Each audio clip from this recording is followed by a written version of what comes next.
Hello. Hello.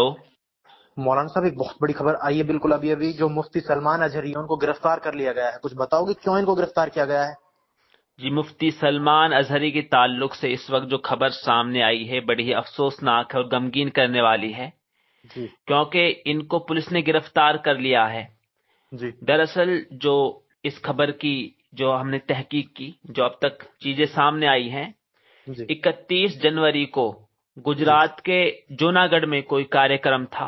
अच्छा। उसमें मुफ्ती सलमान अजहरी पहुंचे थे और उनका अच्छा। बयान हुआ था। तो अच्छा। इसमें इन्होंने बयान के दौरान जो अपनी बातें कही, तो एक जो इनका क्लिप है जी। इसी में जो वायरल किया जा रहा है, जिस पर ये जी। पूरा हंगामा खड़ा हुआ है।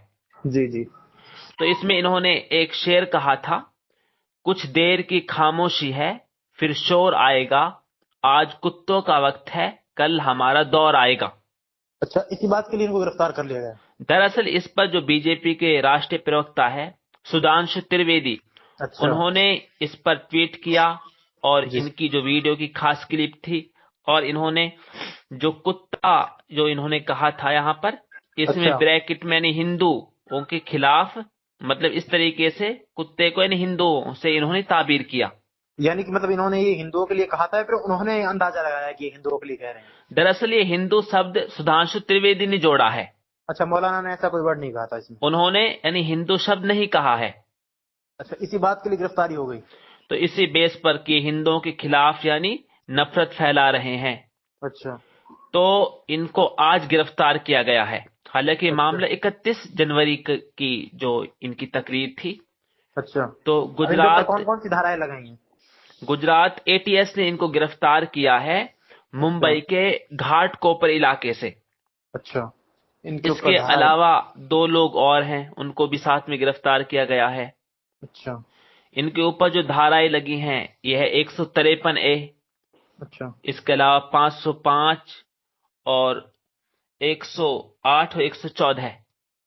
तो इनको तो मतलब काफी गंभीर धाराओं में फंसा दिया गया है मौलाना साहब। एक तरह से ऐसा लग रहा है जैसे मौलाना करीम सिद्दीक और मौलाना जर्जीस को फंसाया गया था, उसी तरह साजिश के तहत जी, इनको भी फंसा दिया यकीनन गया जो है। ये धाराएं हैं ये बड़ी गंभीर है। दो समुदायों के बीच नफरत फैलाना, दंगा तो मैं कराने। ये जानना चाहता हूँ मौलाना साहब, चलो इन्होंने तो ये चीज उनके लिए कही भी नहीं, बाकायदा इसमें मुसलमानों के साथ इतना कुछ हो रहा है, ये लोग रोज एक से एक चढ़ता बयान देते हैं। कभी हिंदू जो वीएचपी है, विश्व हिंदू परिषद, वो कहता है जो मुस्लिम लड़की है उससे शादी करेगा हम उसको इनाम देंगे। कभी ये कहता है इनको काट डालो, कभी इन देश के गद्दारों को गोली मारो, कभी ये कुछ कहते हैं। तो इनके ऊपर कोई धारा और कोई केस दर्ज नहीं होता?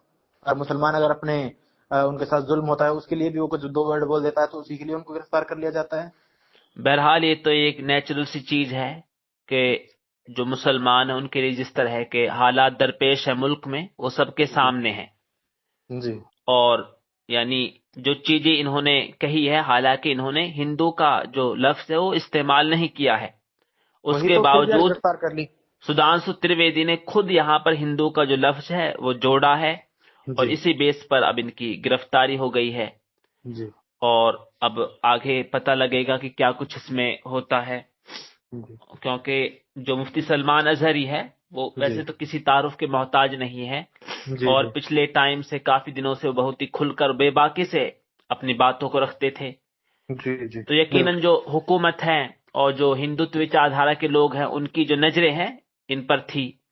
यानी कि एक और तरह से ये तो मुसलमानों की आवाज तक को दबाने की कोशिश की जा रही है। ये लोग तो ये सोच रहे हैं कि बोले ही नहीं, इनके ऊपर जुल्म भी होता रहे और ये लोग बोले भी ना। क्योंकि जो बड़ी बड़ी शख्सियात हैं उनको यानी निशाने पर वो हैं, उनको कभी हम्म। भी किसी भी मसले में उनको फंसाया जा सकता है, वो टारगेट पर है, ये एक हकीकत है। वही तो हो रहा है। बहरहाल अब देखना होगा आगे इसमें क्या कुछ होता है। धन्यवाद।